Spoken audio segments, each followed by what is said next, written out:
diminuir para não colocar. Então, vamos lá. Todo mundo está vendo aí a tela? Sim. Sim. Então, vamos lá.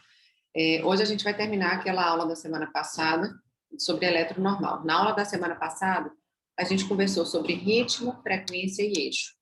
Hoje nós vamos falar sobre duração dos segmentos e de cada onda, a voltagem, as ondas Q, a repolarização de ST e a onda T. Vocês vão ver que quando a gente tem alteração da duração de alguns segmentos, a gente tem os bloqueios. Quando a gente tem alteração na voltagem, a gente vai ter as sobrecargas. As ondas Q, quando patológicas, representam zona elétrica inativa ou área elétrica inativa. E as alterações de repolarização ST e T são as alterações isquêmicas. O primeiro passo, quando a gente pega o elétron, isso aqui só para recapitular da aula passada, é a gente fazer a identificação do elétron. Não esqueçam que tem que ter o nome do doente, a idade e o sexo. E a idade e o sexo são importantes porque existem alterações fisiológicas eletrocardiográficas que são mais comuns na infância, assim como algumas coisas são mais comuns em mulheres do que em homens, e não por isso são patológicas. Então, é importante registrar a idade e sexo. Relembrando, então, do eletronormal, a onda Q é essa primeira deflexão negativa que precede o QRS, e logo depois da onda Q, vem uma deflexão positiva, que é a onda R. Muitas vezes não há Q. Existe onda Q normal, pequena, em V5 e V6. São derivações comuns de VQ pequena, como vocês estão aqui vendo no eletro. Ela não é comum em V1 e V2, onde normalmente, quando ela aparece, ela é patológica. E não é comum em V1 e V2 por uma questão vetorial. O vetor de despolarização e contração do septo, ela vai em direção ao lado esquerdo. V1 e V2, ele está posicionado um pouco mais do lado direito. Então, vai para baixo, em direção a V1 e V2. Então, em V1 e V2, não é para ter, se vai em direção a V1 e V2, não é para ter deflexão negativa, porque quando o vetor vai em direção, apareceria uma onda positiva. Mas o septo, ele tem uma força tão pequena que não dá deflexão nenhuma, mas também não é para ter uma deflexão negativa em V1 e V2, certo?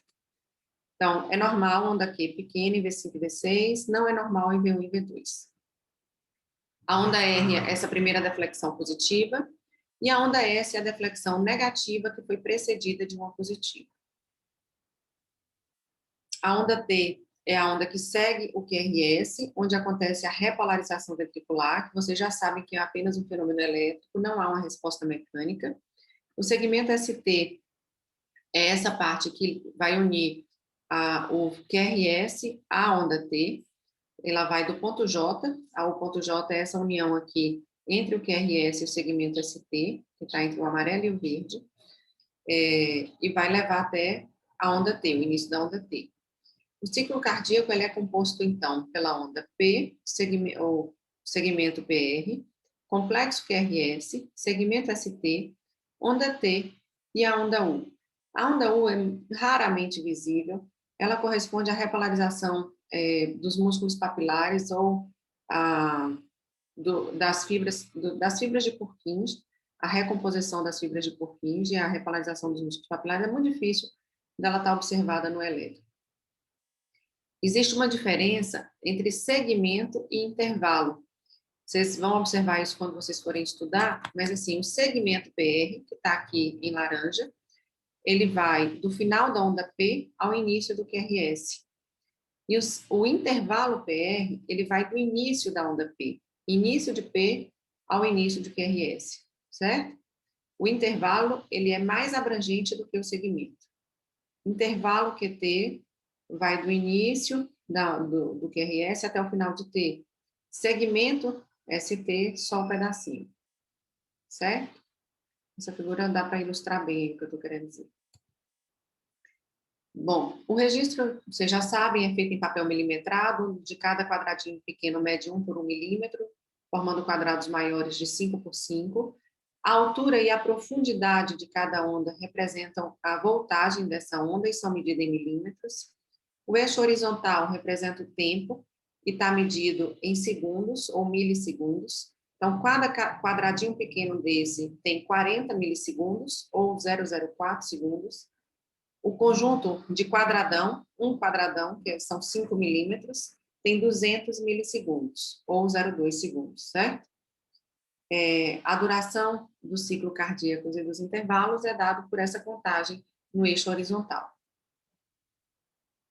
Então, vamos falar um pouquinho da onda P, vamos falar um pouco de cada segmento de cada onda, começando pela onda P. A onda P, como vocês sabem, é uma onda de despolarização atrial, de contração atrial, onde a gente tem primeiro o estímulo do nó sinusal, que fica próximo à entrada da veia cava superior, no átrio direito. Então, vai despolarizar o átrio direito, para depois o átrio esquerdo, passa esse impulso através do feixe de Bachmann, e após despolarizar os dois átrios, através dos 3 feixes internodais, vai estimular o nó interventricular. Existe também a possibilidade da gente calcular o eixo de onda P, da mesma maneira que a gente calcula eixo de QRS. Então, o eixo da onda P ela é normal entre 0 e 90, normalmente. Amplitude normal de onda P é de até 2,5 quadradinhos. Lembre que o impulso sai do átrio direito, né? Então, quando eu tenho um átrio grande, crescido, esse impulso vai ser mais forte, então vai fazer uma onda mais alta. Maior do que 2,5 significa aumento de átrio direito. Se, no entanto, passar para o átrio esquerdo, e o átrio esquerdo é quem estiver aumentado, vai demorar mais tempo para despolarizar todo o átrio esquerdo. Então, eu vou ter uma onda de duração maior. A duração normal dessa onda é até 100 milissegundos, ou seja, 2,5 quadradinhos aqui na horizontal. Se passar de 100 milissegundos, significa que eu tenho um aumento de átrio esquerdo, certo? A morfologia normal da onda P é uma onda arredondada, que pode ter esse discreto entalhe em cima. Ela pode, normalmente monofásica, ou seja, ela é só positiva. Ela pode ser difásica, ou seja, ter uma fase positiva e uma fase negativa apenas em V1. Depois da onda P, a gente tem o intervalo PR, e como eu falei para vocês, o intervalo é medido do início de P até o início de QRS. O valor normal é entre 120 e 200 milissegundos. Lembrem que isso aqui representa o tempo o tempo que demora para começar a contração atrial e essa contração atrial despolarizar o ventrículo. Quando ela demora para acontecer, significa que está havendo um atraso no nó atrioventricular. Se tem um atraso muito grande, em que demora mais de 200 milissegundos, eu vou ter um bloqueio atrioventricular. Então, um PR longo, maior do que 200 milissegundos, significa que eu tenho um bloqueio atrioventricular, certo? O intervalo PR maior que 200, aqui, é um bloqueio atrioventricular. Quando eu tenho um intervalo PR menor do que 120, significa que esse átrio está estimulando muito rápido o ventrículo, muito rápido, e há a chance de desenvolver um ataque cardíaco mais grave. Isso aqui é conhecido como PR curto. E quando esse PR curto está associado a um entalhezinho no início dessa onda R aqui, isso chama de onda delta, PR curto mais onda delta formam o que a gente chama de síndrome de pré-excitação ventricular ou síndrome de Wolff-Parkinson-White. Então, nós falamos de intervalo PR, morfologia, duração e amplitude de P. Vamos agora para o complexo QRS, certo? Comecei a avaliar o complexo QRS. O que é importante primeiro? Avaliar o eixo.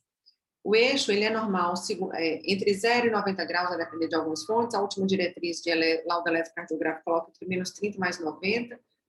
Mas algumas fontes ainda trazem como possível até mais 120. Normalmente, a última diretriz está até mais 90. A amplitude normal do QRS, não é normal quando tem uma amplitude muito baixa. E o que é baixa voltagem? Amplitude baixa, que é baixa voltagem. Quando eu tiver um complexo QRS menor do que 0,5 milivolts no plano frontal. Plano frontal, D2, D1, D2, D3, AVL, AVR, AVF. Tem que ser em todas essas 6 derivações. Se nessas 6 derivações eu tiver um QRS menor do que 0,5 milivolts, aí a gente tem baixa voltagem. Ou também, ela pode ser menor, isso aqui varia de fonte, gente. Normalmente, é menor do que 8 milivolts, e não 10, tá? Menor do que 8, tá? Menor do que 0,8 aqui, porque está em milivolts. Ou menor do que 8 volts ou 0,8 milivolts. Nas precordiais, vai ser baixa voltagem também. Precordiais, V1 até V6. E o que é que isso significa? Significa que meu impulso elétrico não está chegando bem na pele. Então, tem alguma coisa que está amortizando a passagem do impulso do coração para a pele para ser captada pelo eletrodo. E o que faz essa amortização do impulso para ser captado? A presença de alguma coisa na interface do eletrodo para o coração. O que pode ser isso? Líquido, ar ou gordura. Então, se tiver derrame pericárdico volumoso, derrame pleural volumoso, a presença de ar como em DPOC, a presença de enfisema, a presença de gordura em casos de obesidade mórbida e também em casos de anasarco importante. Alta voltagem vai indicar sobrecarga de ventrículo direito ou ventrículo esquerdo, e existem critérios para isso, para a gente dizer que está com alta voltagem, que eu não vou abordar agora, é motivo de uma aula só para sobrecarga, tá? Ô, professora, Pois não. essa baixa voltagem, no caso, ela é da ponta da onda R até a ponta da onda S, né? Ou É como da é que linha é? de base, até em cima, até a onda R. Só conta a onda R, no caso. É, Entendi. Beleza. a morfologia. A morfologia do QRS, como vocês sabem, varia de acordo com a derivação e a posição elétrica do coração. A gente sabe que o normal é as ondas R aumentarem de V1 até V6 e as ondas S diminuírem de V1 até V6. A onda Q, como eu falei para vocês, então, assim, lembrar que a morfologia normal é essa. Presença de onda Q não é normal em V1, V2 ou V3. Ela é normal em V5 e V6, mas o que diz, na verdade, mais a favor de uma presença de onda Q patológica é a largura e o tamanho e a voltagem dela. Então, se eu tiver uma onda Q que ela represente mais de 1/4 da onda R, ou 25% da onda R, em termos de profundidade, ela vai ser considerada patológica. Algumas fontes trazem isso em milímetros, quando ela passa de 3 milímetros, 3 quadradinhos, também é considerada patológica. Ou então, quando a duração dela é maior do que 1 quadradinho, 0,04 segundos ou 40 milissegundos. Certo? Então, mais importante do que a derivação em que ele está presente é a profundidade e a largura dela. Maior que 1 quadradinho na largura, ou maior que 3 quadradinhos, ou 25% de R na altura, na profundidade, ela vai ser patológica. O complexo QRS tem também a duração, que normal é menor do que 120 milissegundos. Quando ele está maior do que 120 milissegundos, isso pode corresponder a um bloqueio. O bloqueio de ramo esquerdo completo, por exemplo, o QRS está maior do que 120. A mesma coisa para o bloqueio do ramo direito, também está maior do que 120 milissegundos. Então, normal é a duração menor que 120 milissegundos.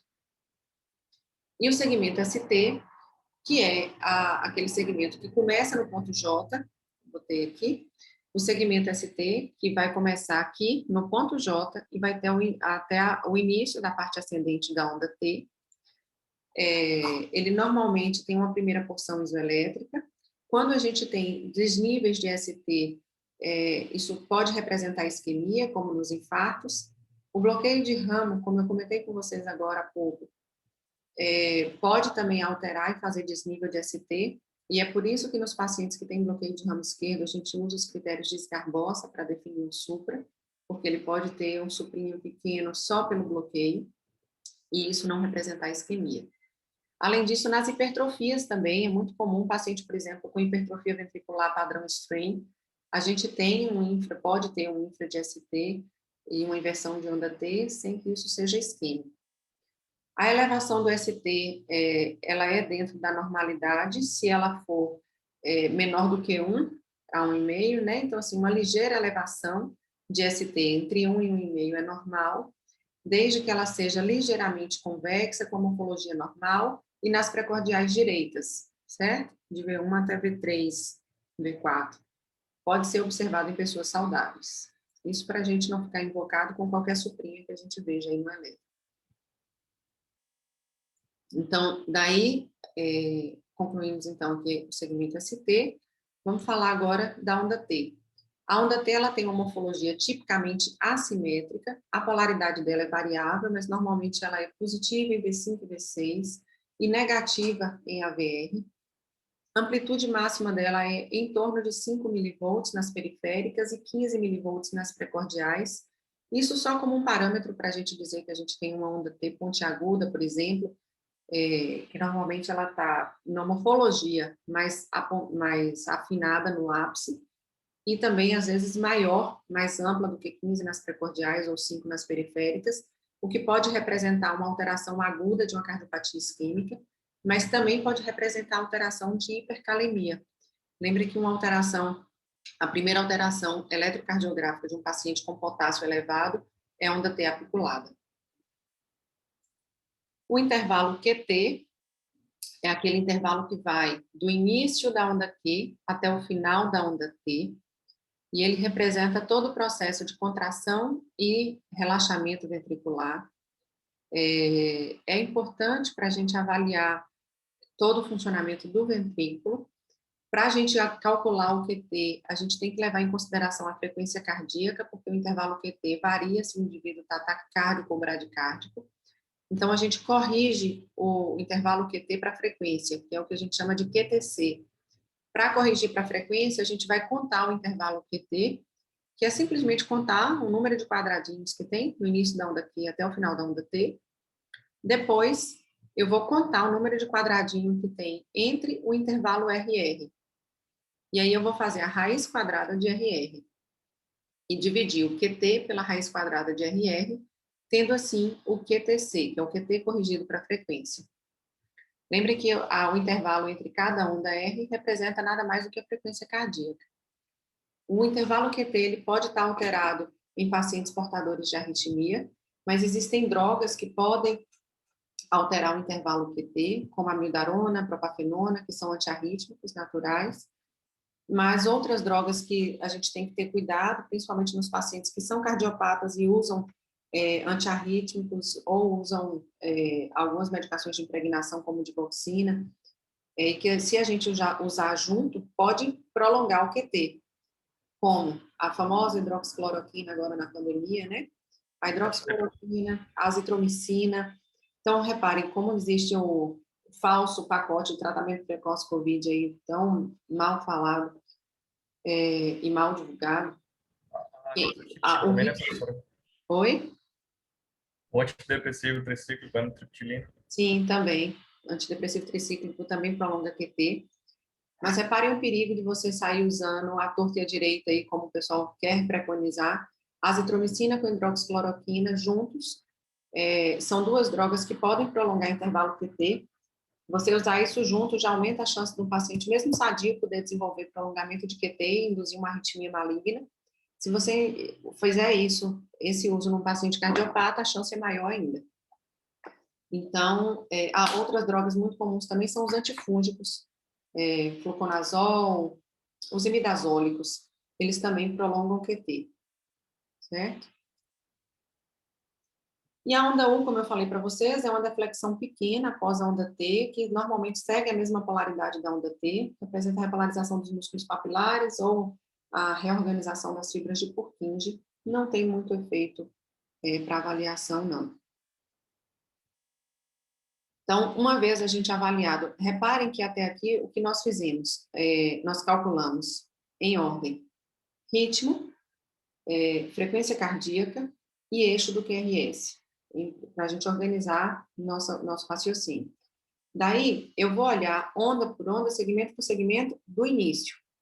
Então, vou olhar cada onda considerando sua morfologia, voltagem e duração. Sempre. Morfologia, voltagem, duração.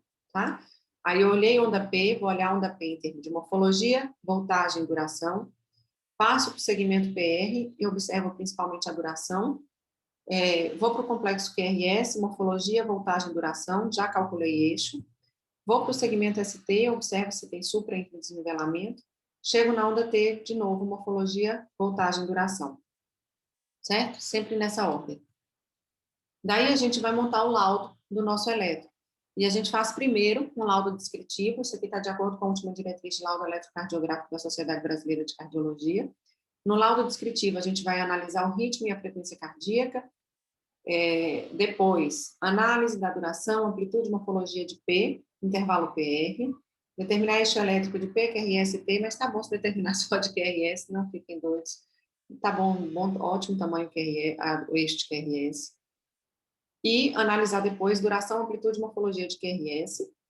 E, por fim, analisar a repolarização ventricular e a descrição das alterações de ST e T, do intervalo QT e da onda U quando presente. Se a gente seguir esse raciocínio aqui, a chance que tem da gente passar por uma alteração no eletro, uma alteração grave, é mínima. E, por fim, a gente faz primeiro o laudo descritivo, depois o laudo conclusivo, que existem uma série de diagnósticos que estão listados na diretriz, mas daí, por exemplo, se eu tenho um paciente com apenas um ritmo irregular e o restante normal, e é uma fibrilação atrial, aí na conclusão é que eu coloco fibrilação atrial, certo? Ou lá eu posso descrever também ritmo irregular de fibrilação atrial, e aí descrevo também no laudo conclusivo, que é uma fibrilação atrial. No corpo, se a gente tiver um paciente com eletro, supradesnivelamento de ST de tantos milímetros nas derivações tal. Conclusão, isquemia subepicárdica em parede anterior. Certo? Só para reforçar para a nossa aula, que vocês acabaram de apresentar aí sobre diagnóstico de eletro, vocês já falaram o que eu vou falar aqui, mas só vou reforçar as alterações mais comuns do eletro no infarto agudo. Existe uma sequência de eventos pós-oclusão. Primeira coisa que nós temos é a isquemia, que é a oclusão da passagem do sangue ou simplesmente o desbalanço entre o sangue e a necessidade de irrigação. Lembrem que a gente tem isquemia também sem oclusão, fator mecânico obstrutivo. Ela pode acontecer por vasoespasmo, ela pode acontecer porque há um desbalanço, porque o paciente tem um sangramento grave, ou porque o paciente está extremamente taquicárdico, e aí, enfim, vai ter esse primeiro, o fator de isquemia, depois a gente tem a lesão ou injúria, e depois é que a gente tem o infarto, que é a necrose propriamente dita. A isquemia, ela pode durar, quando acontece, dura segundos, a lesão é em torno de 20 a 40 minutos, e o infarto começa a acontecer após de 1 a 2 horas, se mantidos os fatores de isquemia e injúria. As alterações mais comuns de isquemia, elas acontecem na onda T e no segmento ST, nessa sequência que a gente está vendo aqui, como Matheus e Vinícius também já tinham apresentado, o Vinícius apresentou aí por último. Então, assim, em horas, o que a gente tem? Aqui a gente tem um intervalo, um segmento ST normal. Lembra que, em princípio, a gente tem uma parte que ela é isoelétrica, daí depois ela pode elevar um pouquinho, tá? A gente vai observar sempre o ponto J. Observem aqui, ó, o QRS acabou aqui. O ponto J está na linha de base. Então, aqui não tem nem supra nem infra de ST, porque o ponto J está na linha de base.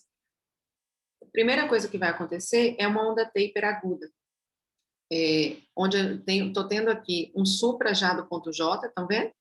O ponto J já está acima da linha de base, que é aqui embaixo, e já está elevando o segmento ST.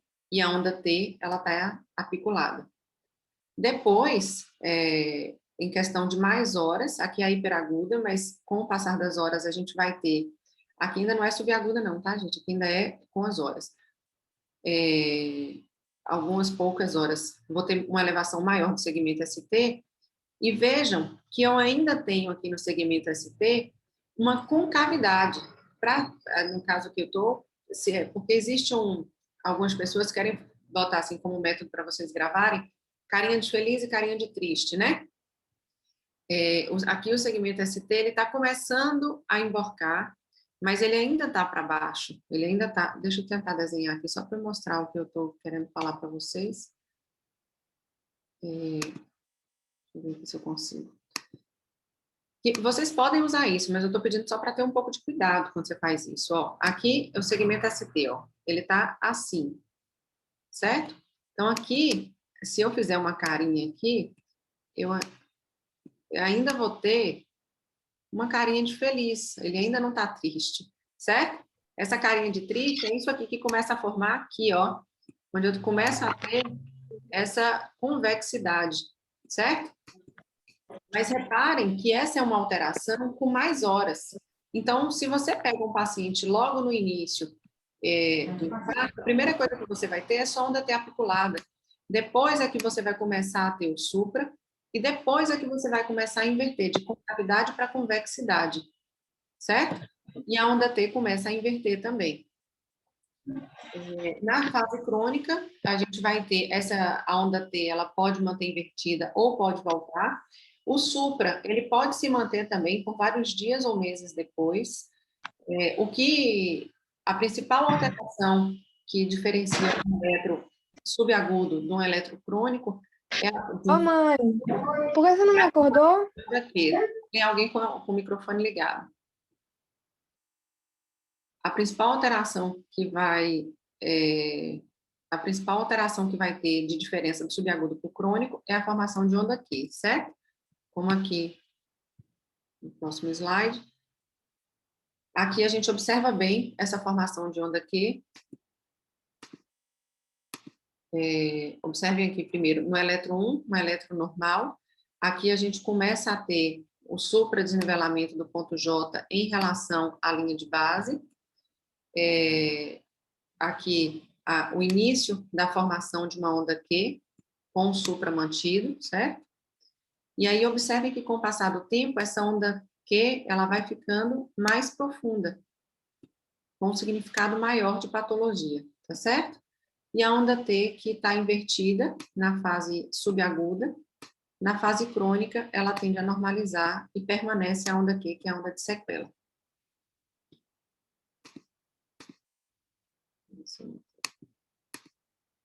Certo, gente? Era isso, então. Eu queria mostrar para vocês hoje. Deixa eu